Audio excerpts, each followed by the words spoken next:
वजीर आला के चंद्रशेखर राव ने कहा कि उस वक्त के कांग्रेस लीडरों की वजह से ही मरकज को सिंगारेनी में 49% हिस्सा खोना पड़ा।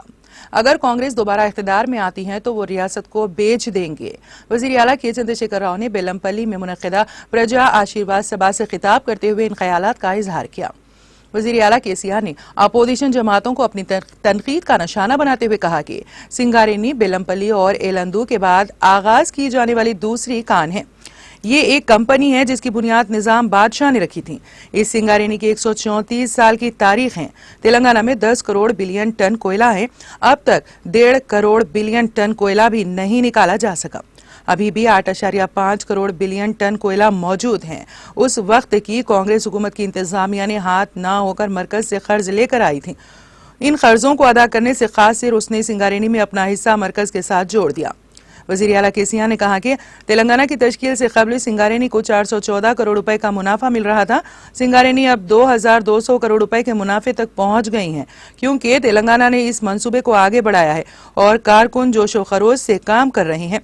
दशहरा और दिवाली का 3400 करोड़ का बोनस पहले कभी मजदूरों को नहीं दिया गया।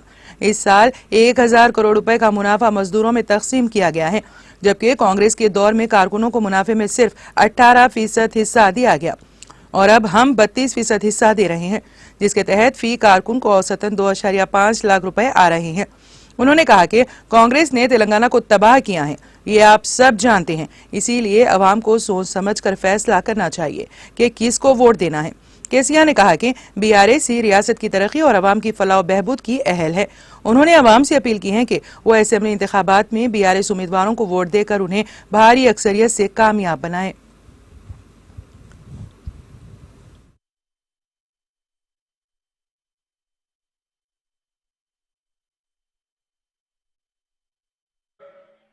ఒక ఆయన కాంగ్రెస్, ఇంకొక ఆయన బీజేపీ, ఇంకా ఒకళ్ళిద్దరు ఇండిపెండెంట్ కూడా ఉంటారు. మిమ్మల్ని నేను కోరేది ఏంటంటే అభ్యర్థి గుణాలు గణాలు చూడాలి, అభ్యర్థి గురించి మంచి చెడ్డ చూడాలి. దాని తర్వాత దానికంటే ముఖ్యంగా ప్రతి అభ్యర్థి వెనక పార్టీ ఉంటుంది. ఆ పార్టీల యొక్క చరిత్ర ఏంది, వాళ్ళకి అధికారం వస్తే వాళ్ళు ఏం నడకలు నడిచినారు, ఏ ప్రజల గురించి ఏం చేసినారు, వాళ్ళ పద్ధతి ఏంది, ప్రజల గురించి ఎట్లా ఆలోచిస్తారు, ఈ విషయం చాలా ముఖ్యం. ఇది మీరు గమనించాలని నేను కోరుతా ఉన్నా. ఇక్కడ ఎలక్షన్ అయిపోతే ఇక్కడనే ఆగది కథ ముందడికి పోతుంది. ఇక్కడ ఏ ఎమ్మెల్యే గెలుస్తాడో ఆ ఎమ్మెల్యే యొక్క సర్కారు హైదరాబాద్లో ఏర్పడుతుంది. ప్రజాస్వామ్యంలో ప్రజల చేతుల్లో ఉండే ఆయుధం ఒకటే ఒక ఓటు. ఆ ఓటు మీ తలరాతను మారుస్తుంది. వచ్చే 5 సంవత్సరాలకు ఈ రాష్ట్ర భవిష్యత్తు నిర్ణయిస్తుంది. మనం మంచి విచక్షణ జ్ఞానంతో నేను చెప్పే పద్ధతిలో ఆలోచన చేసి నిజానిజాలు తేల్చి మంచి వాళ్ళని గెలిపిస్తే మంచి ప్రభుత్వం వస్తుంది, మంచి పనులు జరుగుతాయి, ప్రజా బాహుళ్యానికి మేలు జరుగుతుంది.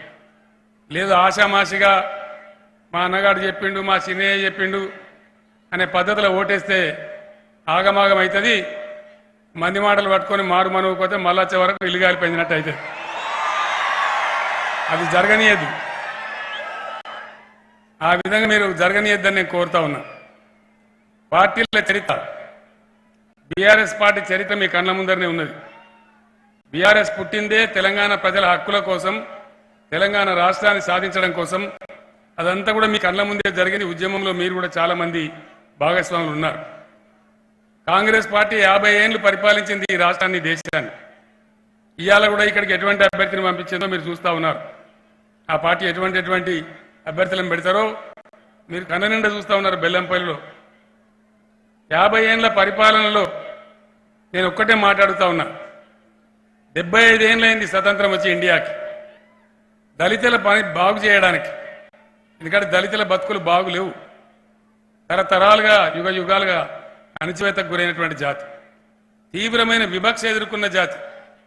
మరి స్వతంత్రం వచ్చిన నాడే జవహర్లాల్ నెహ్రూ గారు ఇదే కాంగ్రెస్ పార్టీ దళితుల గురించి ఏదైనా అభ్యుదయ కార్యక్రమం చేసి ఉంటే ఇయ్యాలంటే కూడా దళితుల బతుకులు ఇట్లా ఎందుకు ఉండేవి అని నేను అడుగుతా ఉన్నా. దయచేసి ఈ విషయాలు మీరు ఆలోచన చేయాలి. నేను చెప్పే విషయాలు ఇది నిజమా కాదా?